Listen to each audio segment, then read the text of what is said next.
Hey gang, what's up? Welcome back here to another edition of The Fishing Teacher, and really appreciate you guys watching today's video. Guys, today we're going to be talking about the baby bass colored fluke, which is one of my favorite lures to fish in the fall time of the year. I'm going to give you guys some tips and advice on how to fish it and what to look for, and I think it's going to add up to some good fish for you guys. Also guys, real quick, I just wanted to remind you, we came out this week with my new signature series, RB3 series, solar bat sunglasses. If you guys are interested in this, you can get them at the link in the description. I'll put the solar bat link in the description. These are the improvement that's been made on this. It's got the matte, crystallized matte gray frame on it, which really reduces the amount of light reflection, keeps the glasses really cool in your head. I think you guys will really like them, so I'll put the solar bat link in the description if you guys want to check those out. Okay guys, baby bass pattern fluke. Now, flukes, like I said, we've done fluke videos here in the past, but this specifically is the one that I want to talk about today. And for whatever reason, this baby bass pattern is a really good producer for me in the fall time of the year under the right conditions. Here is what you need to look for in the fall time of the year. Once those water temperatures start to get down anywhere between, say, like 60 to low 70s, something like that, which is typical in October and November, this is when this works if you have the right combination of things. So what you gotta have is you gotta have water temperatures between 60 degrees and maybe 72, 73.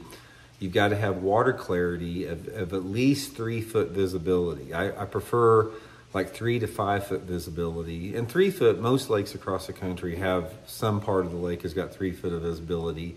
And you gotta have some fall down or lay down trees in the water. This is the whole key on this technique, is if you can go back into a creek arm or a cove where you've got fall down trees, limbs in the water like that. What I do is I take this fluke and I'll rig it like on a 3/0 offset hook, 15-pound test Seaguar and Vizex line, and I'll throw it up there next to the lay down. And if there's limbs everywhere, I try to throw it along the edge or maybe back into the limbs a little bit. Let it sink down anywhere between, say, 6 inches to 3 feet, and just start slowly twitching it through those limbs out there. Now, the cleaner the water is, the farther you want to let it fall. Say, for example, if you got 4 or 5 foot of clarity, I'll throw it out next to those limbs and I'll let it sink down 2 or 3 feet, and I'll start twitching it. You can still see it. And guys, if there's a fish in that lay down tree, they will come out and hit this baby bass fluke. I mean, it's just like some of the funnest ways to catch them I've ever seen. But I've caught them everywhere doing it, guys. I've done this at Lake Norman in North Carolina. I've caught them on at Lake Lanier in Georgia, all throughout the Ozarks. For whatever reason, it's just a really good way to catch bass in the fall. And most of the time, I'll put like some chartreuse on the tail. I'll just dip a little chartreuse dye on the tail, adds a little strike attractor.